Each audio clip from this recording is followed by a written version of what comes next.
Okay, so today I'm going to be doing my monthly wrap, talking all the books that I read in September of 2023.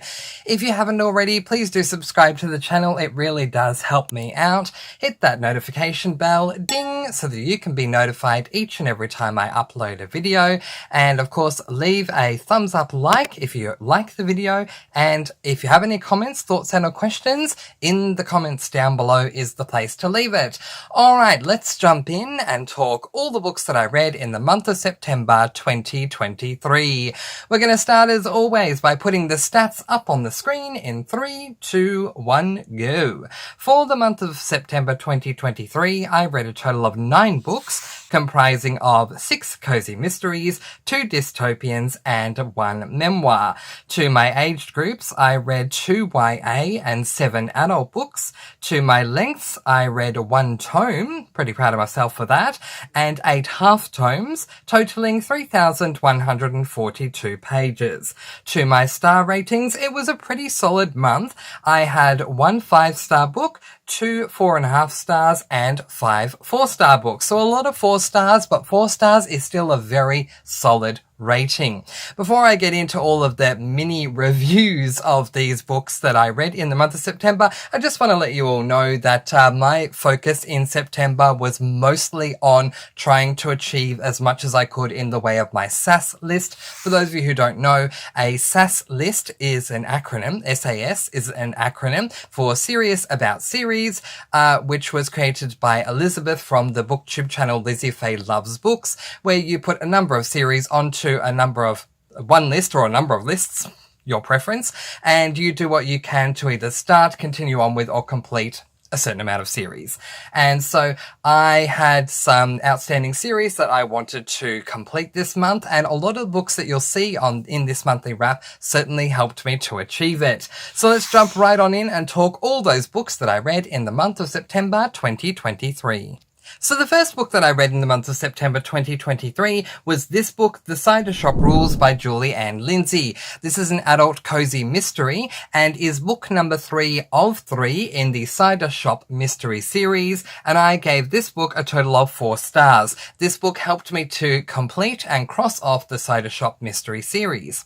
So the premise of this final book in that series is that the fall festival is in full swing. Civil War reenactment from 3 countries are partaking in Blossom Valley's tribute to John Brown. Blue Ridge Mountain foliage is in full bloom.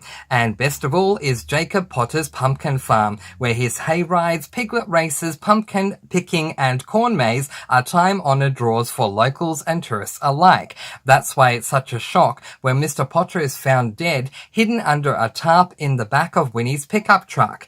This certainly betrays Potter's reputation as one of the town's most popular citizens. Fortunately, when it comes to solving a murder, no one has a patch on Winnie. Now all eyes are on her to do it. Unfortunately, that includes those of the killer, who will do anything to keep an orchid full of secrets buried. So to my thoughts, I loved this book. I'm sad that this is the last one in the series, as I really started enjoying it finally in this book, the series that is. The book was longer than the others, but that allowed for a lot more focus on the cider shop, which is what I wanted. The mystery was intriguing also, and the reveal left me floored. Julie Ann Lindsay has done an amazing job wrapping up the series, and I just wish that there was another book in the series because it just progressively got better and better as time went on. 4 stars from me. If you like any of Julie Ann Lindsay's other works, I would recommend giving this one a go. This is my second series that I've completed from her, that I'm reading from her, I should say. I've also read the first 3 books in the Christmas Tree Farm series and plan to read book 4 in December. It's appropriate because it's a Christmas Tree Farm series. But yeah, I prefer the Christmas Tree Farm series, I do have to say, because there's a lot more to the cozy side. This series, the Cider Shop mystery series, seemed to be more dominated by the mystery side of things. But as I say, this third and final book had a lot more of the cozy cider shop side to it. So I really did appreciate that. 4 stars from me. The next book that I read was this book, Death of a Cookbook Author by Lee and Hollis. This is book number 10 in the Hayley Powell Food and Cocktail Mystery Series, and I gave this book also 4 stars. So it is number 10 of 16 in that series, and I'm hoping to read the first 13 books this year, and then the next 3 that are currently available next year. If they release a 14th one, then next year, then I also want to read that one as well. I love this series so much. Oh my gosh, if I am to tell you my favorite cozy mystery series for this year, it would have to be this one, the Hayley Powell Food and Cocktail Mystery Series. It is so extremely cozy. I love it, love it, love it. So the premise of book number 10 is when Hayley's idol cookbook author and TV personality Penelope Janis invites her to participate in a 4th of July celebrity cook-off at her seaside estate in Seal Harbour, Maine, Hayley couldn't be more flattered. She just hopes she can measure up with a who's who of famous chefs whipping up their signature dishes. This holiday weekend has all the ingredients for a once-in-a-lifetime culinary experience. Instead, Hayley gets food poisoning her first night and thinks she overhears 2 people cooking up a murder plot. The next morning, a body is found at the bottom of a cliff. Tragic accident or foul play? So to my thoughts, as I say, I love this series and am therefore not at all surprised that I'm giving this book a high rating. Hayley is arguably one of my favourite amateur sleuths, and her adventures are always so exciting. I also love the Island Time Food and Cocktails column that continues to pop up, and the usual characters have come to feel like family for me. In this particular one, I enjoyed that Hayley went to stay with a cookbook author, as it's nice to mix things up and get away from the norm. The mystery, or should I say mysteries, plural, actually intrigued me, and I really enjoyed trying to work out the whodunit side of things. The reveal was good, but I did think it was a little obvious. My only issue is that we got the first reveal, then we slowly moved on, then we got the second reveal and slowly moved on, and then we got to the final reveal. I think for me, the ending suffered from incredibly slow pacing, which had me docking a star. Other than that though, a good book, and I cannot wait to get on to the next one. 4 stars from me. The next book that I read was this book, Specials by Scott Westerfeld. This is a YA dystopian book. It is book number 3 of 4 in the Uglies Quartet, and I gave this book 4 stars. Before I go into the premise and my thoughts on this one, I just want to make a quick point here. So, as I say, this is book 3 of 4. I haven't read book 4 yet, and I don't know if I'm going to, and I'll explain why. The edition that I have all the 3 books that I read, the editions I own, have a white background with some sort of a flower on the cover. I've come to find out this is from the Simon & Schuster UK Press 2023 editions, and they have not released this edition for the 4th and final book, which is called Extras, as yet. I actually checked about half an hour ago to see if there was an update on book 4, and there is nothing, not even a projected time as to when it would be published. There's no information at all about book 4 becoming a part of this edition. So because of that, and because I can be a bit OCD when it comes to my series, I actually don't know if I'm going to read book 4, let alone get to it this year. I don't know if I will get to it at all. So time will tell. It really is going to come down to if that edition comes out or not. Let's discuss this book, and that may help you to realize my thoughts moving forward into book number 4. Anyway, so I did give this book, as I say, 4 stars, and with good reason. We'll discuss that in just a moment. But the premise of this one is that special circumstances. The words have sent chills down Tally's spine since her days as a repellent, rebellious ugly. Back then, specials were a sinister rumor. Frighteningly beautiful, dangerously strong, breathtakingly fast. Ordinary pretties might live their whole lives without seeing a special, but Tally's never been ordinary. Still, it's easy to tune that out until Tally's offered a chance to stamp out the rebels of the new smoke permanently. It all comes down to one last choice: listen to that tiny faint heartbeat or carry out the mission she's programmed to complete. Either way, Tally's world will never be the same. And so to my thoughts, as with books 1 and 2, when this series and this book is good, it's good. But when it's not, it is not. What I mean by this is that all 3 of the books so far in the series open and close with a bang of action, scenes that are so intriguing. This is the good. But then the middle seems to be all filler that I'm not enjoying at all. I really have grown to appreciate Westerfeld for his action scenes and dystopian laws that he has created. However, the downtime or filler is mind-numbing. I guess what I'm saying is I've learned Westerfeld's writing style to the point that I know when to tune in and when it's safe to tune out.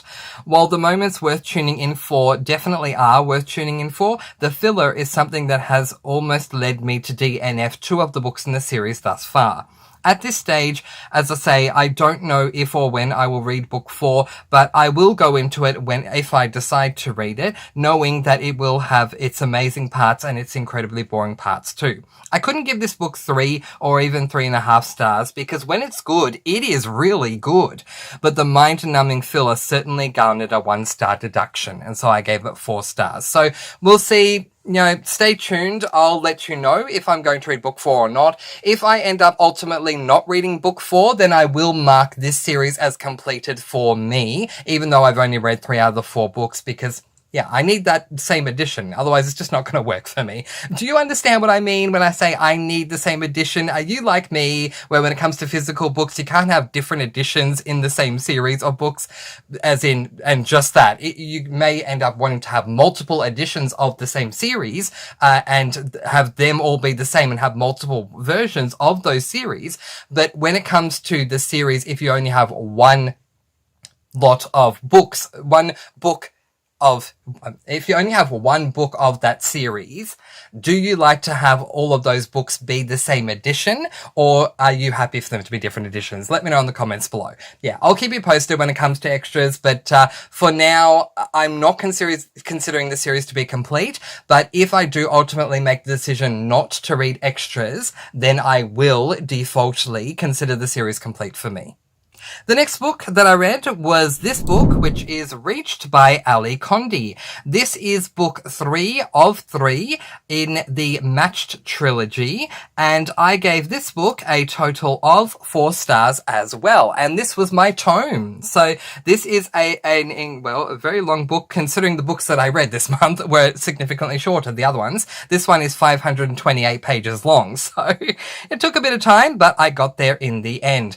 So this one helped me to cross the Matched trilogy off of my SAS list, and currently I'm doing really well. We'll talk more about the state of my SAS list in just a moment. But talking about this final book that wraps up the Matched trilogy, the premise of this one is, after leaving the society and desperately searching for each other and the Rising, Kasha and Kai have found what they are looking for, but at the cost of losing each other yet again. But nothing is as predicted, and all too soon the veil lifts and things shift once again. In the gripping conclusion to the best-selling Matched trilogy, Kasha, Kai, and Xander return to the society to save the one thing they have been denied for so long, the power to choose.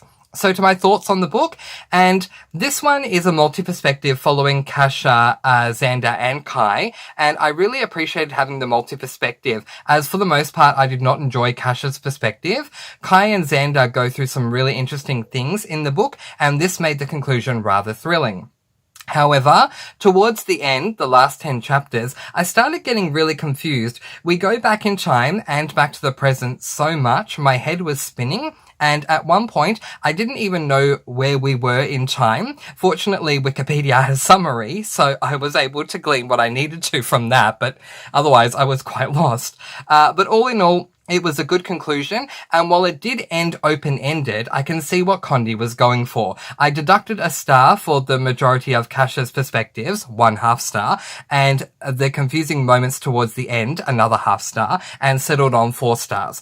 All in all, it was an okay series, and I highly recommend it to anyone not reading another dystopian at the same time, as I was reading The Ugliest Quartet by Scott Westerfeld at the same time, and the two have many similarities, so it was hard to remember which series was which at times. But I gave this one 4 stars.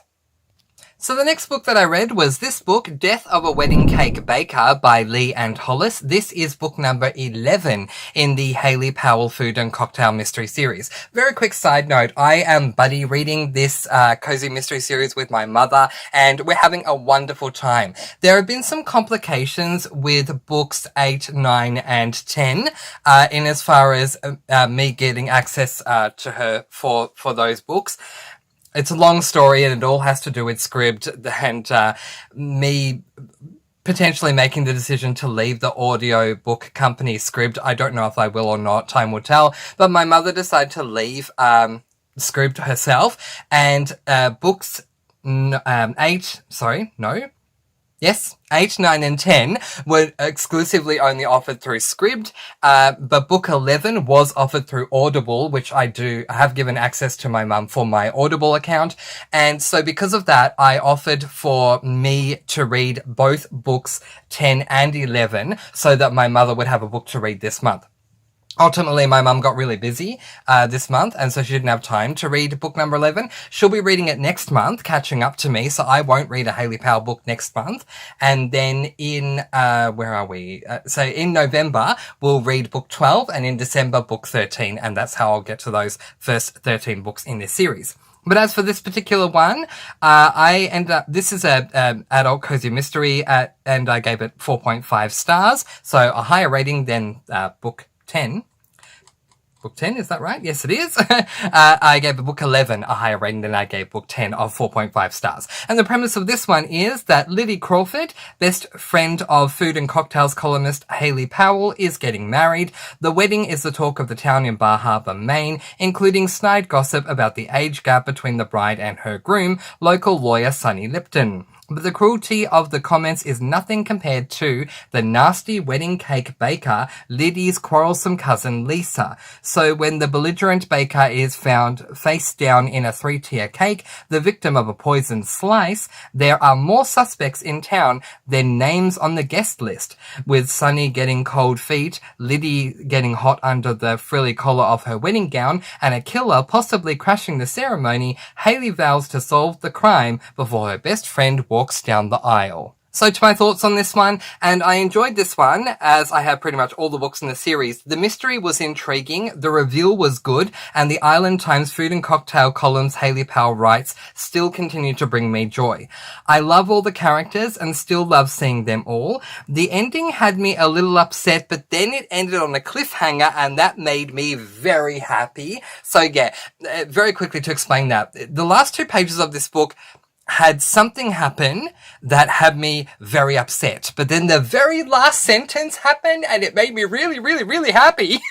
So because of this, I cannot wait to get to the next one. And as I mentioned earlier, because I'm waiting for my mum to catch up, I will get to the next book in November, and I cannot wait. Death of a Blueberry Tart. I cannot wait to see how that one opens up, because I don't think any of the others have ended on a cliffhanger so far. So cannot wait to get to that one. 4.5 stars from me. So after finishing Death of a Wedding Cake Baker, I went on a Magical Bookshop by Amanda Flower series binge. I had read the first 2 books, and then after reading Death of a Wedding Cake Baker, I read books 3, 4, and 5 of 5 and closed out this entire series, read them all in a row, and it was fantastic reading them all in a row. It was like reading one big book. So the next book that I read was this book, Murders and Metaphors by Amanda Flower, which is technically book number 3 out of 5 in the Magical Bookshop mystery series, and I gave this book 4 stars. The premise of this book is January means ice wine season in the Niagara Falls region, but the festivities leave charming books owner Violet Waverley cold, still reeling from a past heartbreak. A past heartbreak who will be present at the annual Midnight Grape Harvest Festival, and no magic in the world or incantation powerful enough could get Violet to attend. But Grandma Daisy, an omniscient force all of her own, informs Violet that she's already arranged for the mystical charming books to host celebrity sommelier Belinda Perkins' book signing at the party. Little do either Waverley women know, the Ice Wine Festival will turn colder still when Violet finds Belinda in the middle of the frozen vineyard with a grape harvest knife protruding from her chest. So to my thoughts, I was shocked by the reveal and wonder what this will do for the remainder of the series. The book itself overall was good. I enjoyed the moments with Emerson the cat the most because I just love Emerson. If you've read this book, let me know in the comments below if you love Emerson as much as I do. He is such a cheeky little cat, but I love him so much. But have grown to love Violet as a character as well as her grandmother Daisy. I'm looking forward to reading the next book and not only to see Violet, Emerson and Daisy again, but also to see the impact that this reveal for this book will have on the rest of the series. Yeah, because there was a reveal that the reveal for this particular book was very shocking for the series overall as a whole, and I wanted to see what Amanda Flower was going to do with this reveal moving forward, if that makes sense. Okay, 4 stars for this one. And so therefore, the next book that I read was this book, Verse and Vengeance by Amanda Flower, adult cozy mystery, book number 4 of 5 in the Magic Garden Mystery series, and I gave this book 4.5 stars. So the premise of this book is, with the help of Walt Whitman's works, a magical bookshop owner, Violet Waverly, puts her pedal to the metal to sleuth a bicycle race murder that tests her mettle. When Redding, a PI, perishes in an accident during the race, David discovers that the brake line of the Private Eye's bike was cut. Worse, Violet tops his list of suspects. As Emerson the Tuxedo Cat and Resident Crow Faulkner look on, Charming Books steers Violet to the works of Walt Whitman to solve the crime. But no other names ring a bell as culprits, and as David's investigation picks up speed, Violet will have to get in gear to clear his name. Okay, now, in this particular series, we follow a woman by the name of Violet Waverly. Violet and her grandmother run this bookstore called Charming Books. The bookstore is magical and has a magical essence, and in every single book there is a book that the bookstore tries to push onto Violet to help her to solve the crime. I'm telling you this backstory because in this particular book it was a book by Walt Whitman. I knew that I knew of the name Walt Whitman, but I didn't know why, and it took me about a chapter to work it out. It's because of a quote, of all things, that Homer Simpson says in an episode of The Simpsons, and if you've seen the episode, I don't remember what it's called, but Homer goes to a graveyard to see a gravestone that his father had pointed out to him many times when they'd driven past it, saying this is his mother's grave. And he goes up to the grave because the graveyard owner says, Mr. Simpson, that is not your mother's grave. Maybe you should go up and have a look at who's actually on there. And he does. And as he's pushing aside the leaves of the grave, he reads out the words etched on the gravestone that say, "Here lies Walt Whitman." And then Homer gets really angry and says, damn you, Walt Whitman. And then he says something else about leaves of grass, but which Walt Whitman wrote. And this whole time reading this book, I was thinking of that quote the whole time. But as for the book, it was a good book. Not long, it was a good book. Charming Books' essence, as they got her to read the book from Walt Whitman, and I end up looking through all those Simpson things, that clip of it, because you can find it on YouTube, funny enough. Just write in The Simpsons Walt Whitman and you'll find it easily. But all in all, I liked the book. I still love Emerson the cat and loving the essence of Charming Books more and more. The reveal in book 3, as I said, shocked me to see how it would affect the series. And as a whole, I have to say I feel the same way about this one too. We got another massive reveal that was going to affect the rest of the series. So I was very intrigued to see not only how the reveal in book 3 would affect book 4, which it did in a big way, but I was also interested to see how the reveal in this book was going to reveal how things were going to go moving forward in the next one. So this one got 4.5 stars from me. The next book that I read, therefore, was this book, Crimes and Covers by Amanda Flower, book 5 of 5 for the Magical Bookshop Mystery Series, Adult Cozy Mystery, and I gave it 3 stars. This book helped me to complete the series, and it has now been crossed off my SAS list, and I only have Uglies and the Hayley Powell Food and Cocktail Mystery Series left. All of the other series I planned to cross off on my SAS list, I now have. So I'm really, really happy about that. I gave this book 3 stars. I'll explain why in just a moment, but the premise of this book is Violet is shocked to recognize the deceased as a mysterious woman who visited Charming Books 2 days before the wedding, toting a rare first edition of Henry David Thoreau's Walden. Well aware that a mint condition copy could be worth more than $14,000, Violet told the woman she would have to have the book appraised before she could consider buying it. Most displeased, the woman tucked the precious tome under her arm and stormed out of the shop. Now she's dead. With Emerson the Tuxedo Cat and Faulkner the Crow at her side, Violet sets out to recover the priceless book by solving a murder most transcendental. Okay, so to my thoughts. I love, and I cannot say this enough, I love Amanda Flower as an author, and this series has averaged an average of 4 to 4.5 stars from me.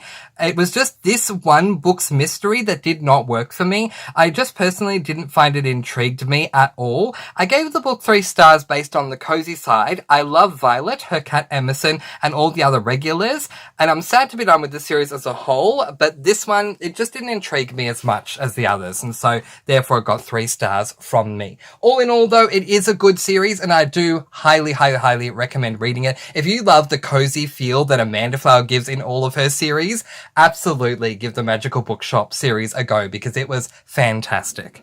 And the final book that I read this month was this book, Fearless, Finding the Power to Thrive by Yelena Dokic. This is an adult memoir, and I gave this book an overwhelming 5 stars. It was really nice to read something that wasn't on my SAS list, and I love memoirs, and I love Yelena Dokic, but there are very valid reasons as to why this book got an overwhelming 5 stars from me.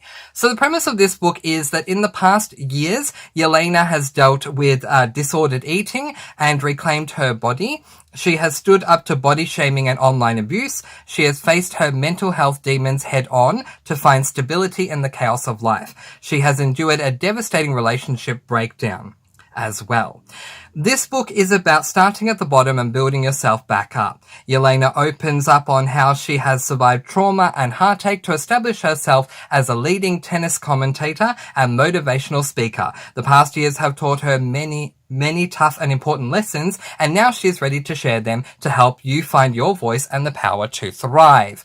So to my thoughts on this book, and just in case you didn't get that from what I just said, Yelena Dokic was a former tennis player. She has been as high as number 4 in the world. She's now retired. She's gone through a lot of things, which she talks about in her first memoir, Unbreakable. This is the second one. So to my thoughts, and a truly remarkable book. As a huge fan of Yelena's from the moment I first saw her at the Hopman Cup in 1999, to her win over Martina Hingis as a wildcard at Wimbledon, to her leaving Australia, to her coming back to Australia, to her 2009 quarterfinal run at the Australian Open, and most importantly, her coming out about what really happened behind closed doors with her father. Unbreakable, Yelena Dokic's book, was fantastic in seeing a reflection on Yelena's past, the reality of what was, and the positive hope for the future. Fearless is Yelena's story of that future, showing that how, despite not being fully recovered for everything she's gone through, a frank depiction of how her life has turned around, and how that has not only managed to help others, but in my opinion, how it has served to help her, and help her lead a life she is so deserved of. Congratulations, Yelena, on an amazing book, and I cannot wait to see more books from you in the future. An overwhelming 5 stars from me. If you have ever been through tough times with mentally, with like mental health or anything like that at all, I highly recommend picking up this book because it is not a self-help book. And even Yelena says that. It's not a self-help book. It is more Yelena talking about coming out from what she had gone through in order to process and get through that and be able to move forward. But her shining a light on these things that are normally taboo and not discussed. There's a specific chapter that talks about something that's very taboo that's normally not discussed, but Yelena's trying to put a voice and a spotlight to certain things that normally are shied away from in order to assist others. I highly recommend both of these books. Unbreakable, her first memoir, and Fearless, her second one. An overwhelming 5 stars from me. So those are all the books that I read in the month of September 2023. What books did you read in the month of September 2023? Let me know in the comments section below. But in the meantime, that is where I am going to leave it. It was a bit of a longer one today, but that's because I wanted to spend a bit more time on the books for this monthly wrap. I'm going to let you all go with peace, blessings, and so much love. Please do be kind and love one another and spread your sparkling energy all throughout the world. And until next time, happy reading! Bye everyone!